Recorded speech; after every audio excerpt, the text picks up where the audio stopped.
Next up tonight, Tawny Little meets a teenage virtuoso.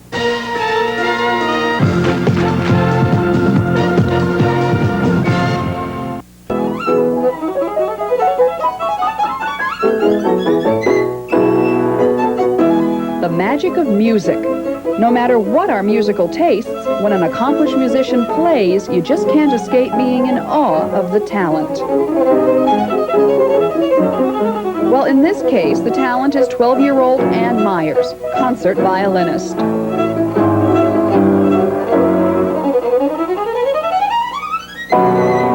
I'm a very emotional player.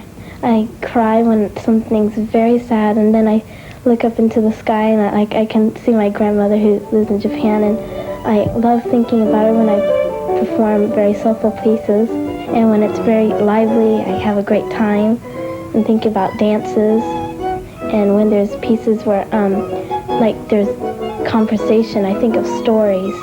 If you could be anything in the world, what would you want to be? A violinist.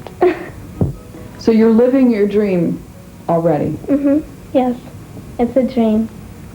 She began playing the violin at age 4, and over the past 8 years has played at Carnegie Hall, the Kennedy Center, for President Carter, and with the Los Angeles Philharmonic Orchestra. Earlier this year, Anne was chosen to perform with Zubin Mehta and the New York Philharmonic.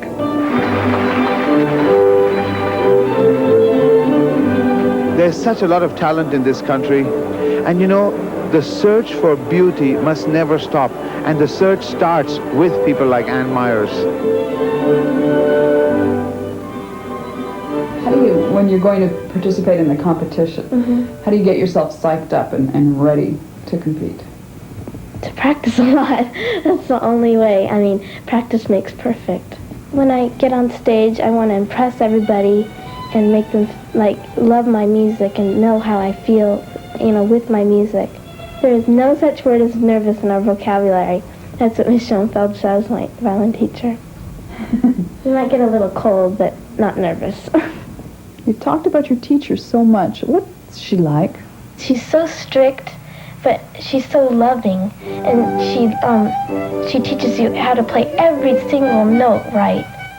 Very clean. Mozart is the composer that every note is gold. Don't ever ask for anything which I know she can't do. But up to the point, I do drive the student, because if I wouldn't, then sometimes later there will be, sorry, you will say, why didn't you? You can't do anything with your hands. All you can do is like jog and swim, which I love to do. You can't play tennis because it stiffens your bow hand, and you can't ski because you might break your hand, and you can't ice skate because if you fall down, someone might just go right over your fingers. You can't do a lot of things that has to do with the fingers, you know. Anne receives musical encouragement not only from her teacher, but also at home.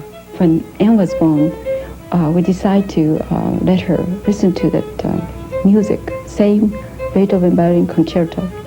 Every time we fed her, so that she would naturally love music. I used to say, if you want to eat, you have to practice. But now I don't say anything. She has her own responsibility and she does everything. I can do nothing. Do you consider yourself a child prodigy? It's just, no, not really. I'm just a regular 12-year-old kid who plays the violin really neatly. Is your violin your best friend? Yeah. I don't want, like, my friends picking up my violin or anything, because it's my best friend, and it's always there when I need it. Anne spends up to 4 hours a day practicing, and while that may seem too disciplined a lifestyle for your average 12-year-old, Anne seems to take it in stride. Do you think that there'll ever come a time in your life when you'll wish that you hadn't spent so much of your childhood working? No, I'm going to be happy. That's where it all comes from. That's where your base is. And then when you get older, you just spread out like trees. If her music doesn't touch you, her warm personality will. There's no doubt she's a mature artist at age 12. She knows exactly what she wants and is determined to accomplish it. I want to be professional, and I know I'm going to get there. You know, she is an amazing kid, and she just keeps on getting better. That's it for a whole new program. We'll see you then.